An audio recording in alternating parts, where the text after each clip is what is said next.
3000 slots, 0 employer sponsorship और UK में direct entry का रेयर मौका। इस समय हजारों इंडियन ग्रेजुएट्स एक ही विंडो पर नजर लगाए बैठे हैं, क्योंकि ये सिर्फ एक वीजा नहीं बल्कि ग्लोबल करियर का एंट्री गेट बन चुका है। आज इस वीडियो में हम समझेंगे स्कीम कैसे काम करती है, बैलेट सिस्टम क्या होता है, सिलेक्शन किन रूल्स पर होता है और इंडियन एप्लीकेंट्स को किन चीज़ों का खास ध्यान रखना चाहिए ताकि उनका चांस वेस्ट ना हो। तो चलिए फिर जल्दी से वीडियो को शुरू करते हैं। हाय, मेरा नाम है वर्षा दुबे और आप मुझे देख रहे हैं एमबीटी टेक एड पर। ये पूरा मौका यूके के यंग प्रोफेशनल स्कीम बैलेट से जुड़ा है, जिसमें इंडियन एप्लीकेंट्स को लिमिटेड स्लॉट्स मिलते हैं। यहाँ डायरेक्ट अप्लाई करके वीज़ा नहीं मिलता, बल्कि पहले बैलेट में एंट्री करनी होती है। ये एक तरह का सिलेक्शन ड्रॉ होता है, जहां से रैंडमली कैंडिडेट्स को पिक किया जाता है। अगर आपका नाम सिलेक्ट होता है तभी आप आगे वीज़ा एप्लीकेशन प्रोसेस में जा सकते हैं। यही कारण है कि इसमें डिमांड बहुत ज़्यादा है और हर साल कंपटीशन और भी बढ़ रहा है।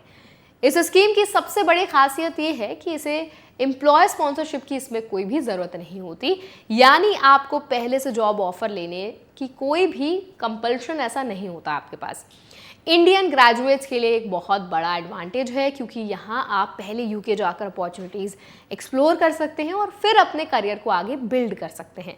ये फ्लेक्सिबिलिटी बाकी ट्रेडिशनल वीज़ा रूट्स में नहीं मिलती। अब रूल्स की बात करें तो सबसे पहले समझना ज़रूरी है कि इसमें स्लॉट्स लिमिटेड होते हैं, यानी सिर्फ 3000 एप्लीकेंट्स को ही मौका मिलेगा। सिलेक्शन पूरी तरह बैलेट सिस्टम पर डिपेंड करता है, इसीलिए प्रोफाइल स्ट्रॉन्ग होने के बावजूद सिलेक्शन गारंटीड नहीं होता। ये सिस्टम ट्रांसपेरेंट है लेकिन अनप्रेडिक्टेबल भी है, क्योंकि इसमें लक फैक्टर भी जुड़ा हुआ है। अब ये वीज़ा टेम्परेरी नेचर का होता है, लेकिन इसमें आपको यूके में रहने और काम करने की परमिशन मिलती है। इसका मतलब ये है कि आप वहाँ जाकर जॉब ढूंढ सकते हैं, एक्सपीरियंस ले सकते हैं और इंटरनेशनल एक्सपोजर हासिल कर सकते हैं। यही रीज़न है कि इसे करियर ग्रोथ के लिए एक स्ट्रॉन्ग स्टेपिंग स्टोन माना जा रहा है। इंडियन एप्लीकेंट्स के लिए यहाँ सबसे ज़रूरी समझ ये है कि बैलेट में एंट्री ही सबसे क्रिटिकल स्टेप है, क्योंकि अगर आपने सही समय पर एंट्री नहीं की तो पूरा साल वेट करना पड़ सकता है। इसलिए टाइमिंग, सही जानकारी और अपडेट रहना बहुत ही ज़रूरी हो जाता है। कई लोग मल्टीपल अटेम्प्ट्स करते हैं क्योंकि सिलेक्शन पूरी तरह निश्चित नहीं होता।